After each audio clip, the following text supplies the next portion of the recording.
Kwankwa da wase wa wutumi ade nyina ye na enibiri we yi aya opese e be hyiemu na ya che wasem a ema nkwa wasem a etwe ye ne ye a ede nkwaje beba yenso ene yasefo so misa nkonkron tumi no ho den sembra yenso ewrade nam yemu kasa ekire wo mba na wonim dia na nkonkron mu yi edi ekire wo mba na ewrade ewiye no ma mba ehu se omonya bibie fim na mbomu memba de say mma ensua bibia na at the end ye de nase ama meda wase si wedi nkonim apamoja nti amen amen yo etiefo ya do sunfo Nyankopon ase ebra ya do dwumadi e hihye so yi na me pre na mebisa osofo se osofo yeah mabodi na hope say dia me boy no manti eno ano Moses Amwa. Okay. Bebacho, where the sofa be in fear ahini? Oh. E fan ya mejume mu de. Like I say, be 17 years to 18 years ni. Me wonya me na see am ye nya mejuma to be precise. Okay. Odafo na ni edi kan am pese bibisa won ne se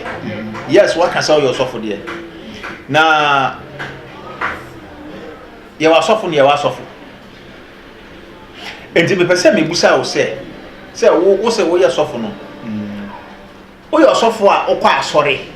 wo ye asore ana se wo ye osofo a wo ye Kristo ni me ye sofo a me ye Kristo ni sofo a me Kristo ni na me saso ko asori but osofo me fam say say free ha Kristo ni ne ho o Kristo ni obi a ye di nkan odi Yesu echi na oye na Yesu pe ono e Kristo ni odi Yesu echi baako na oye ni a Yesu pe ono e friend say Kristo ni sa okay yo ahwefo ena nwumre dwumedi e da fro no so eye bronya say de beto pramano so no se ye bedwendwene ho se bronya ya ade a nipa bebre eboye ti ase e mo bebre ana ye oda out wo ho nti na msaka asopani e wo menchen hai na me bibi se bicha bibi kakra de afa bronya ho na ya hwe adwendwene ya wo ho ne se de nipa ye hu bronya se de bi hu ehunu ebindi evi Christopher no kra no ebindi nti no na nde anwumre msaka apostle Moses wo ha me no e ba abetwe ho enkombo kakra nti mpacho fa waso ne wani efrem do be bia won so betim to comment o de aba question bia ho no obetimi e de aba eda no me kan say see a Facebook de ye ne say ansem bia de be ba no won so betimi de o question aba so that the next video na ye be no na ye do question ho emuaye aba bia be 10 minutes ansana other video no etimi aba ti we akwanya so a eda ho e ma ye nyina na aboa ye nyina ne etumi ahwehwe no kure na ye hunu kure na no kure so etumi ama ye ade ye ho osofo ye kasa fa bronya ho okay edi kan den kura ni bronya den edi bronya okay ye kasa bronya mekan report kasa mi kakra ye Christmas eye mbiri a eye echingedim mere kakra because of ho abakosem enti na se ye kasa Christmas a yen e Christofo enti asiemu ene senia ye kwan ne word no a ye ti ase ye celebrate no ena mba be kire wo no because you have the Christ and the mass. Now Christ no what they call Greek asemu a eye Christo, the Christo. Na Christo no what they fa Latin kasa ni mu a ye nya no Messiah anase Messiah na Messiah Latin kasa ni nya no Messiah enu nti sa Messiah no enum enya mass no that's the MAS na Messiah SSIAH that's the Messiah nti no ye nya ye mass no from the word mass na ye friend Christmas nti no at the change and say the festival of Christ.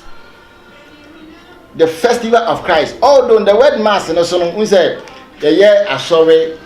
And as on the first mass, the second mass, the first session, the second session. And so another understanding. Even at all, we can also activate it into this particular period of time. All right, but this is how we coin the word Christmas, you know, from our perspective of celebration of this festival. It is the festival of Christ, the Christ Mass, to be precise. Asafo mmedase. Okay. Menim se abakwasemu yebe se Christmas ewo ho ansana Christosum kura eba. Menim se Christmas no na eye abosomsom. Enti eba ne sen ana sei onso wo kire ba bia yenya Christmas efiye. Christmas no na ewo ho dada anase Christofo ena de bae. Okay, asem no we bisa no eye no kre. Am say Christmas na nkasa na eni ho as Christmas. Na ho as a festival of the pagans. Eye abosomsomfo afasha omudi. Na afasha ben ene no omudi.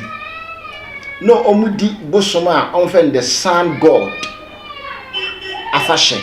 eno na omudi. Now those days no, that sun god no eye busum bia na a lot of abosomsomfo no value no as a great god omosom no. Metima references bebre from our Bible mu na me do be ko Bible mu kakra. In those days even the people around the Canaanites, Israelites, sabosom no omo recognize no, and as sa nyame no recognize no, no omo bow to that particular sun no, no omo esom on different occasion. Enim say in the days of Babylon, those days, papa bi tenase ayefe Nimrod. Sa papa no oye no ti se nyame na according to historical account no, papa no wale ne maame. Na embra papa no wale ne maame no obewuye. Omo wo ba ene yefe ne Tammuz. Akola ne yefe ne Tammuz. Sa akola no free ewo the actual period of winter, the sun period. Now, according to history, no, Tama Nimrod ewuye no, ne ene maame no declare ne se oyenyame. Enti sa ne ba na omo wo no no, omo enya ne ba no as bosoma all over that particular provinces and say town ni nyina no na omo recognize sa bosomo no na omo somo no eye Tammuz as the sun god. Almost someone no. But what say Tammuz no? Na oye Nimrod ne ba. Very good.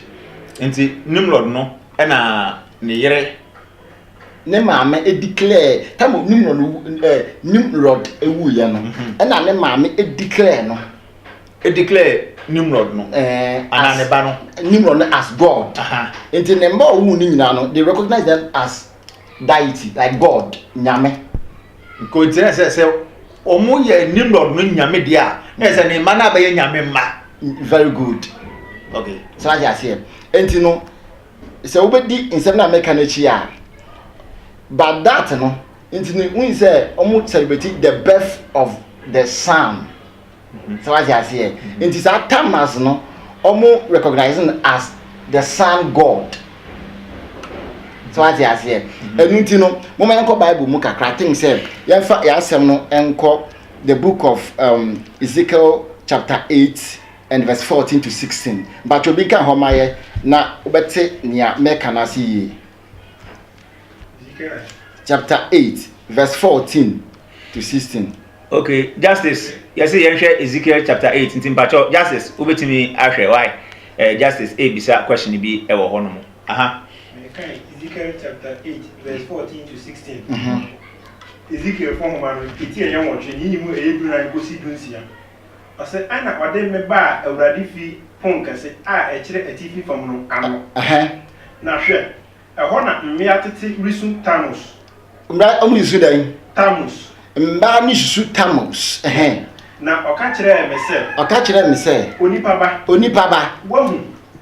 wobɛsan ahu akyide akɛse a ɛsen eyi no bio wobɛsan ehu echiwade kɛse a ɛsen weyi bio because at times ne eye ɔmo recognize as gods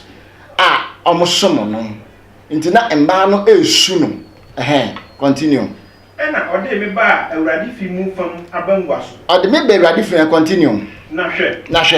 awurade asɔredan no ntwerunua ne afɔremuka no ntam no mmarima aduonu anum a wɔn akyi kyerɛ awurade asɔredan na wɔn anim kyerɛ apuei fam na wɔkɔto kyerɛ apuei resɔre owiani ɔmo sɔre owiani enti no these are the some of the things that has been practicing from the old I say me bacho what's the quotation no wan fa Ezekiel 8 verse 14 to 16 me bacho ohwefo quotation na ye de amay no ntina won so across check na ya hwe okay nti say me proxy a akwai say eyade bia na omu observe sa particular nyame we dada eye omu wi omu esom no. This is some of the historical facts about that omu festival no mudi no. Enti no continue ye metuma ma another references a say na omu som no from the Bible eye pagans no eye abosomsomfo no continue ye ebe ya ebedu empempensu bi a the 2nd century odafo na botre ohwefo bacho fa pen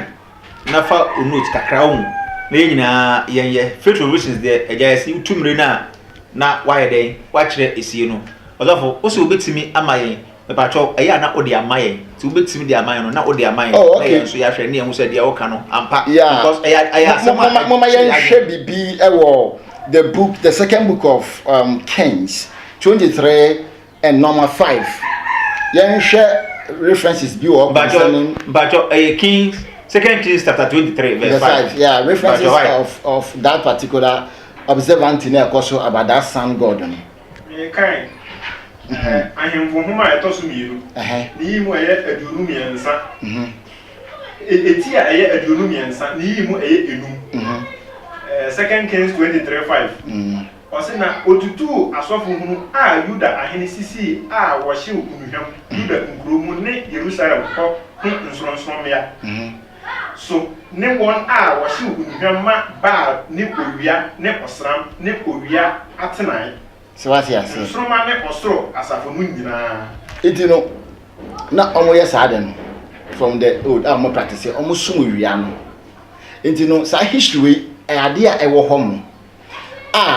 omo observe that particular fact we every period of time bia no omo kuto sa owia no nti ehu festival ewo ho na abosomsomfo no eden omo eye because sa owia na omo nim no because of Tammuz na eye Nimrod ewo no nti no omo nim say that particular winter period na eye time no edua bi free ewo sa time na edua na green na eye wia sa time na ewia mbre no that winter period no nti omo observe ye na be see 21st December and omo yi sa particular date no as a date of festival na omo de worship sa bosom no so what you say now spread here to the time of 7th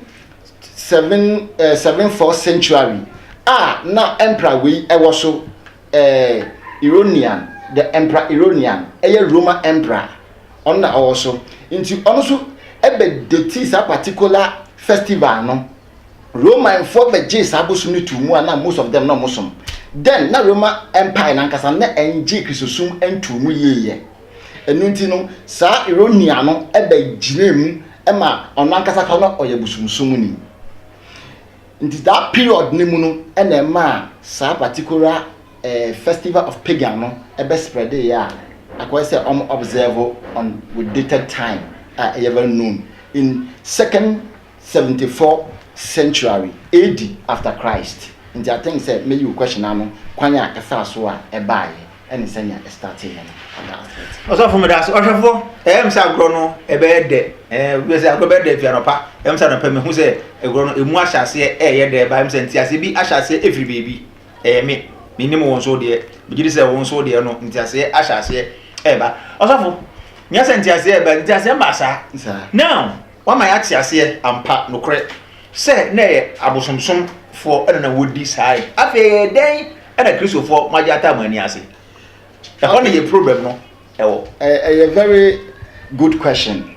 because enuntina yawa ham say no I think say sa particular enyome ya na ekoso a nana azante echiawo ye nyina ye nim mama Bible references ya ekoso yi na eyade bia etwe nkofo efinya menan ase man nkrofo divert efinya mem even Israel fo ni bi krampo no mpanifo ni mu wi omo na omo akwa akosom sa nyame no na de bia no nyame ewo evangelism skills so pacho o se wo mu wi omo kosom sa nyame no ana e afahyebre no du ana say ade a na omo ye ne de bia. The truth of the matter is that pagan omo adwomu esim sa abosonson fo no ho but akoye say we Islam ni na what is say kisusum wo ho untumi nyom nkwam convention ba utumi ekomo Bible anti na say afinu du na say wo mo ye afinu say bia 25th no wo mo ya na e Christopher bebre area wo ho ekoho satan na kisusum ba ye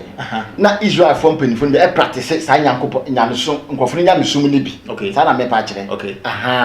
on practice nkofo nyamesom ne bi na me etie ne say de bia no onyame ewo evangelism skills me pese me nya ntobase e kire nyoma mu se na ebe ya se eba no kwan fa so nya Christmas na ye betumi ate ase onyame evangelism skills e bi ti say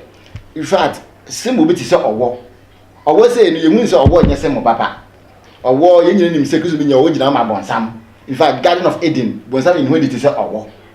but ye kan the book of Numbers Numbers chapter 21 verse 9 onyankopon ka kire Moses say fa meta we bi ya de bi ti say owo na obi bia owo be ka no onhwe sa owo no na ho beto no adentia is one of the factors in evangelism skills a way a nyame yi ode agene mba ebisu say o kan John chapter 3 verse 14 Jesus ka say senia Moses ema owo kese no so edigina so obia enhwe no saa ne ama onipa ne ba so obia be hwe no a obenya nkwa mike Yesu onyowo nanso yeyi owo no eda ye ingina so se na ebe ya edi beje onyamemba anase mbimu ebenya a way to be safe. Now it's the same thing in the year of 3rd century, that's 36 AD after Christ, after Emperor Irenian Constantine eba di adie as emperor no oji Christosum tum. He was the first emperor on oji Christosum edi tum Constantine aya say and then Pope Julius also eka ho bi enunti no on the note of that no by evangelism skills any print of references are our Bible mu by the way nyame enam so odege nemba enti no the same particular aspect of date now pagans for they celebrate omo festival no they chose that particular date to celebrate the feast or the birth date of Christ. Internet say pagans now can no say omosom no ho and omo wo afi bi nso eduru ho a eno no omo yesu say debi omo yesu say afi nduru a omo ye bibi soronko ana say because of when we say Nimrod owu ye na winter breso no sa green eduane fifi ye in the sun period meeting no 25th meeting no mu yi sa date no so omo the best celebrate no as God ayawo nyame ayawo no foforo. Okay, yeah. And this date now omo yi no eno na 25th day 26th December 25th December exactly. Okay, this 25th December, omo de anu esi ho. Say afi bia, omo de be kai Nimrod and I saying. Omo be kai say Nimrod as sun god. Okay. Nti na anu akoye afi omu. Ah, this festival afi bia no wonu edi. Yeah. Okay. And you know that particular date in ewo home. And by evangelism skills and so no Constantine so no omo time no mu choose that date no because of me pe say me de wa adwen ekọ Bible mu kakra.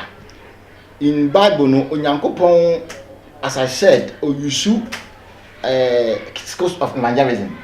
Inti nyame asem eyi ni hodi e the book of Malachi. Say embere bi eba the son of righteous will be shelter for them. That is, people who run under the son of righteous. They quote you on be so clear. Okay. What you say. Okay. And you know on that no almost no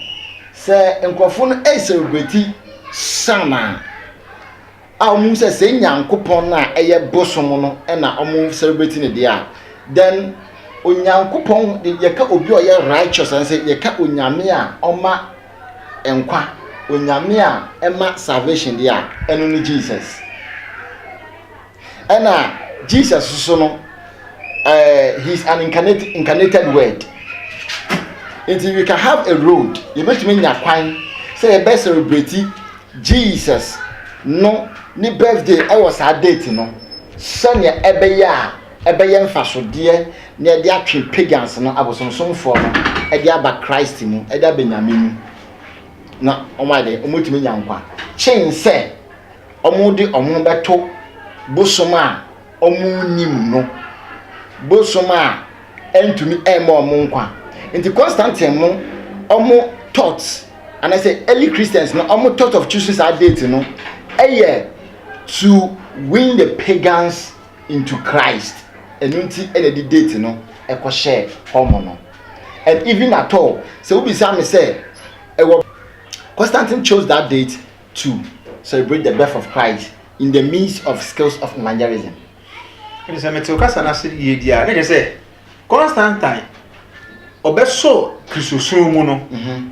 eno achi nyina no na kristofo no se saa bere no du a wokọ ho anasa woye den nti na ono so be fa saa date no na kristofo no tam no du a omo nkọ ho mu na omo ye den bi ti se na meka aye no tam Constantine mu eje kristosun tu mu no mba in the state of religion okay state of religion akwai se kristosun a afidie ya dwendwen kwa be fa so a ye be ma kristosun etumpom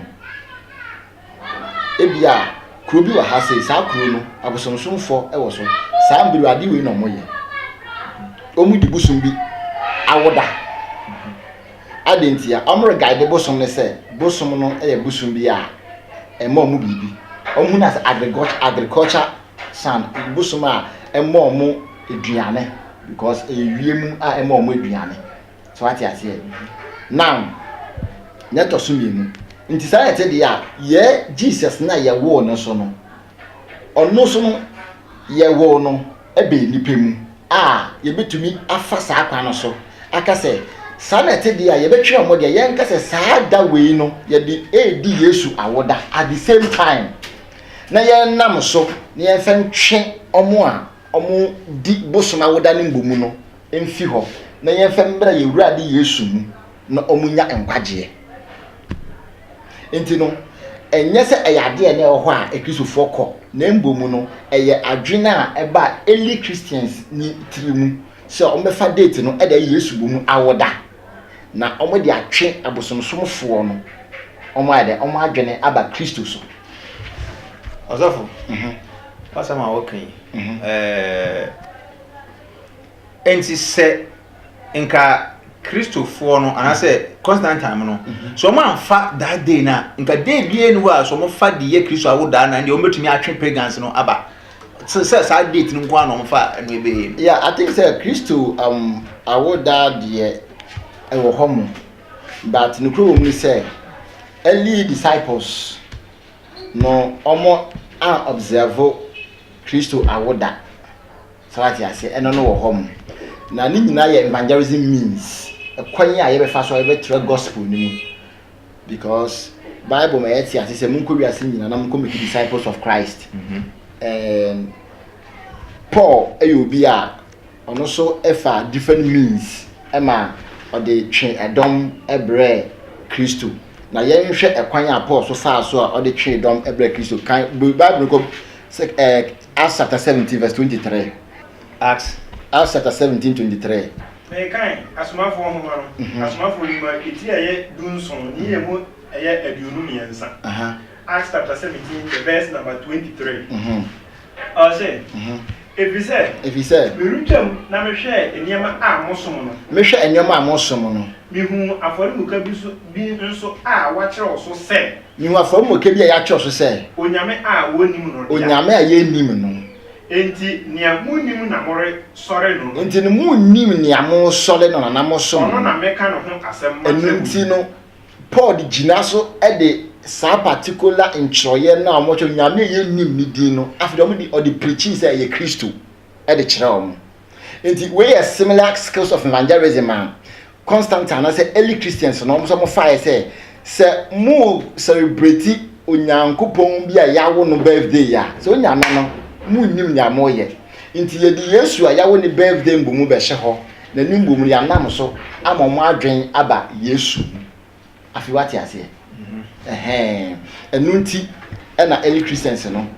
twen sa date no de ba Yesu Kristo ni danka sankasa ya wono de e no kure pefe se ne 25 enye 25 ne 25 na da bay eno no so e wo hom according to Jewish calendar no to calculate no esi was September. Esi was September. Exactly. Anti ubetimi ama ye ehunu. Oh, ye betumi akumu kakra. Ye be church metie for. Okay, nti sesi ano mo de twen e ho ne ye be ko atinya botre. Ahwefo me pese ye tinia mebi ase. Me pese ye tinia mebi ase. Say the faith revolutionist munim ye no ye no. E say ne assembly no e bisa no se ne assembly tie o ma ye nchiremu me se mente ase a me say sa na won so nya den onti ase enti no e wo say me meti ase nso de a me say won so obeti ase enti se eno nti e no mo fa sa kwan no so e di g ana say e di sa date no so e di si ho e ma Kristo awoda na eno no wo mo ye sa no emfaso de ben pa e na ewo mu emfaso de ben e na ebinya fi sa de na wo mo ye. Okay, I think say emfaso de bebre eden e wo mu because say examples ni bi Yesu Kristo kra no or the owo or ni gina ho ema no ho gina ho ma owo ba wo so nyese mo papa nanso e be ye great evangelism skills and paso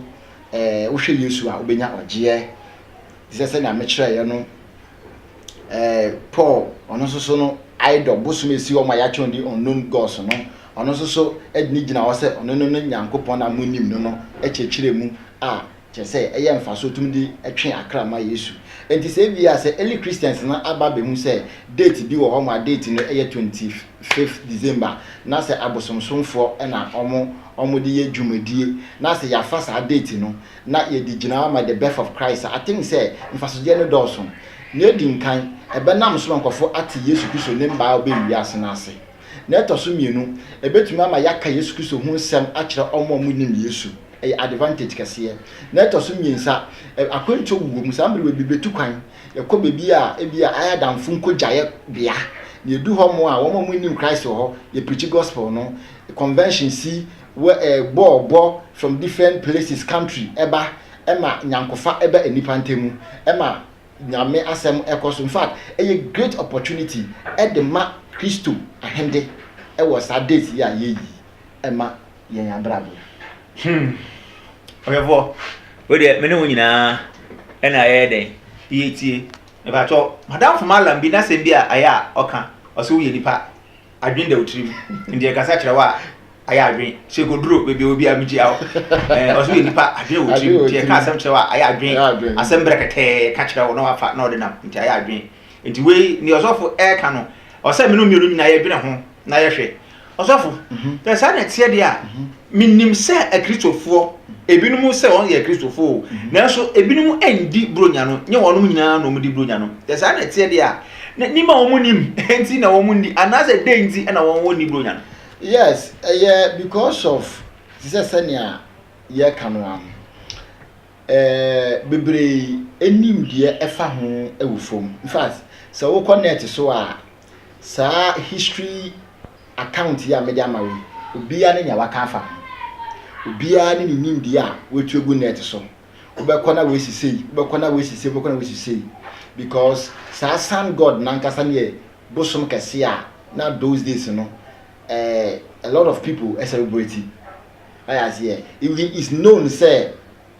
before winter ayetama area din kan pie first na mo awom area din kan pie area ni pie no emomondo ba ye no mo they need sun for the other things njo momondo ba ni ye no omo observe we say na te there and you have to observe that particular period as the date birth of the sun. Enti no obia ne nim de wetu egu net so enti na minya ntobo ase a fiti ase no me narrate actual where those things come from and the scriptures are made back it up say na ebe ya one kasa no me kasa wi a be quick scriptures ni mu betuma connect so nsem America no betumi aye references kakra na unya ntobo ase a obetem ase enu nti nokura ewom ni say e science anti no ama nkrofo esuro nkwafo so enya trimuka impo e Christopher mu bi omo ntia ase because se won ntia ase mu yase a obi ka che se hwe bosum no sei waka bosum ne dio ba se ne ame so nyam asem so e kire wo the skills of evangelism ntia early Christians ye gina so echusu date no wanka nkire wo enti wo so ya wo se ampa sa na te dia wo so e dan o koto bosum ase be sa na te dia anka Yesu Kristo send odi owogina ho na evangelism send ya Paul ko hu bosum a odi ye evangelism no send gani nyina nka ne bosum ni wakwa kogina so ya se enti no me hu ni se eyenim eno omunnim omonte ase na ade a wonte ase bia no so no untumi enje ade a wote ase no wo de wakomama na wonte ase a untumi fo wakomama enti no mimbremi bebre ba mbom eye makoma so ade se by faith revolutionist ye jumedi ye di at this period of time enka obe ye further research na wenya ntiase ewo Christ mass no enye mass as kaka motobi enye mass as any other festival mass no ye kwene from Greek kasemu I say eye Messiah ntini you are celebrating the birth date of Messiah, that's Messiah Jesus Christ. So what you say enu ntino say who celebrate sa birthday ya mbese wo tie ase enne say a skills of evangelism date na you choose no enu nti ubenya nti ase na emuso no wesua Yesu Kristo ne mba ho no ye na wo die ni gyaye na ye mfaso de e de amawo nti omo nyim no de makoma so de say mbra mo ti yenkan ombe hu no mate ase na mo so wa be kan ye ho na yakoyi Indeed, to say, Obidi Bronya and Yabon. Well, first in the name, Gasa Bronya Yabonio, because the way I say, as of Omikaipa, South of we, Evangelist Ubujay, and never Kaipa, Panam, one Casa Tecorao, Godam Tati, ni messages, ni Pipa, because no can say Cusada for Mosom area, San God. So, San God, into your like, my mitzi, or can't send Pipa, because I know can't, or could you Bible? Okutu Bible. It just said you all can name who say, but say the ones who can ama a seminal, acquire bibia, ewo, say, what can be say, if you are any panel, Nimidiano, and drew a hormone of our one side, and we the other side, and they say, on only ye, on only the I say, with the for me to come. I'm going to say, baby, baby, no penals and a down for me to penal. But we didn't come a down for no rabbi bishop, none of the idea. So, there's a question, yes, say be near the be okay, also. Enchebia medo ABC Enchebia medo ABC now it says I said there na some me catch her say one kasa afei ahwefo ne adofo a na wonte kisusum ase ana buronya no ase kakra ya wachi some kasa wa fa wadwene ene nia unim de nia unim bontofa na fe tuyefo na ma nipa ente bronya na siye aside de wakan ya den pa ma mouse akonya no be ye 5-6 minutes a den pa no be ka che mahwefo asemba akona meka ne say ye can direct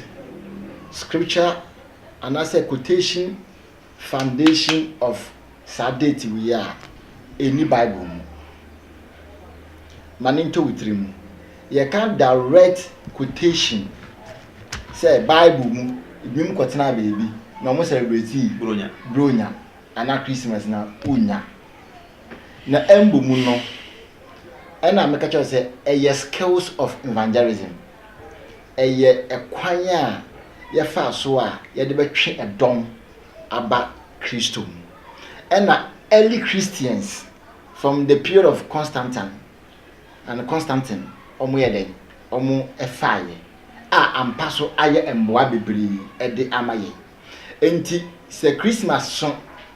na se ube celebrate ya na di nkan no Christmas na kire wase se the festival of Christ enye festival of idol ana sun bia na mbomu no Yesu Kristo afahye awo afahye na yedi ye nam so na ye de akai konya Yesu ye fa so wo no some of the things ye practice the time of Christians na bi ti say say etumi chichade san asemi ya wokan na wa mama kai asembi papa ya mbondin evangelist obuje ya o kan bibi say entino Constantine wo kana asemi ya na ma make kai obuje ni nsembi o kan because no you be a oyusu no pa oyusu odina na yesu de kan semba no obuje be kan say kwesiada for kra kwesiada som no Constantine na e de bae kwesiada som no mko Sunday asoro no o say Constantine na de Sunday asoro kono e bae say so de na o kan say onim de esua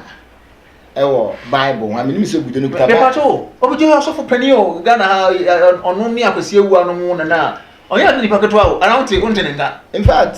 sofo obi enu oso chen bible obi enu oso chen bible ni amuma mo fe ne sofo because kuta bible chirechire mu na so wan church bible ni ya ne sofo de ni faso be na wo so faso ni so enti no mean yeah specific to him but as general statement. Okay. So what you say? Bible am yet you say. Ewo Matthew chapter 28. Sanya mbano omukoye Jesus osore ewo Sunday. Yesu ekachire esuafo ne disciples ne say they should always observe this. That is the communion wine.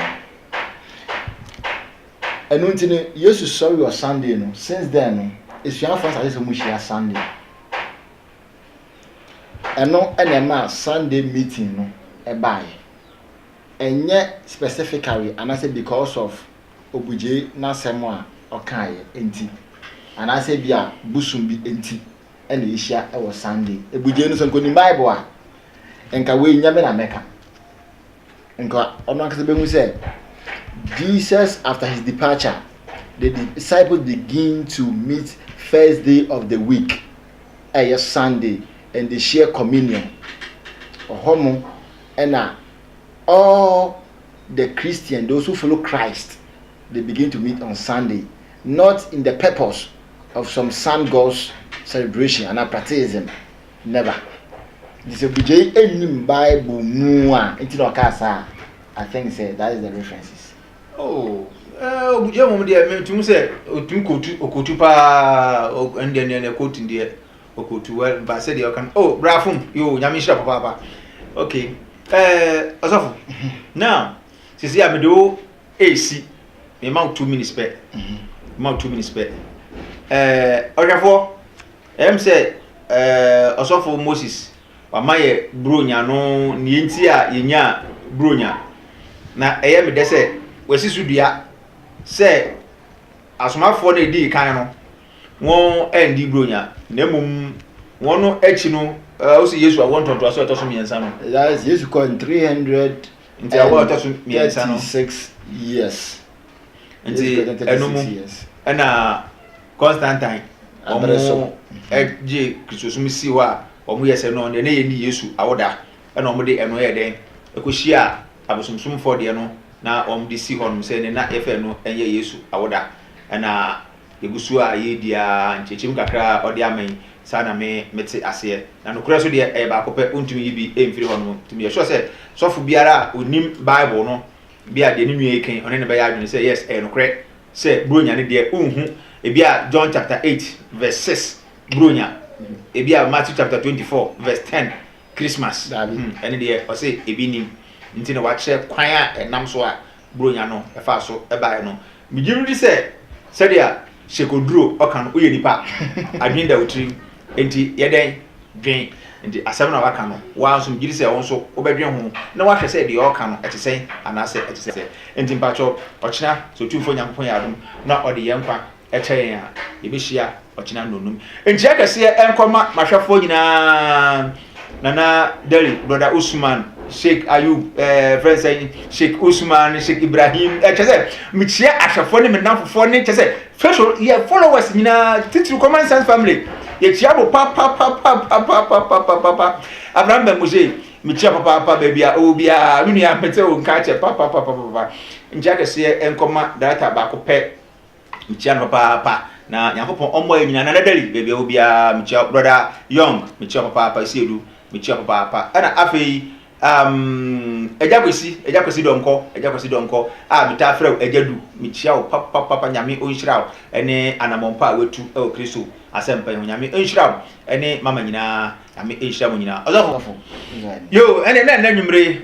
etiefo mpanimfo bɛse de daye so ya ne den pitiri nti na nwumre Faith Revolutionist ya asɛm nyinaa ne sɛ oni onyame entina bye bye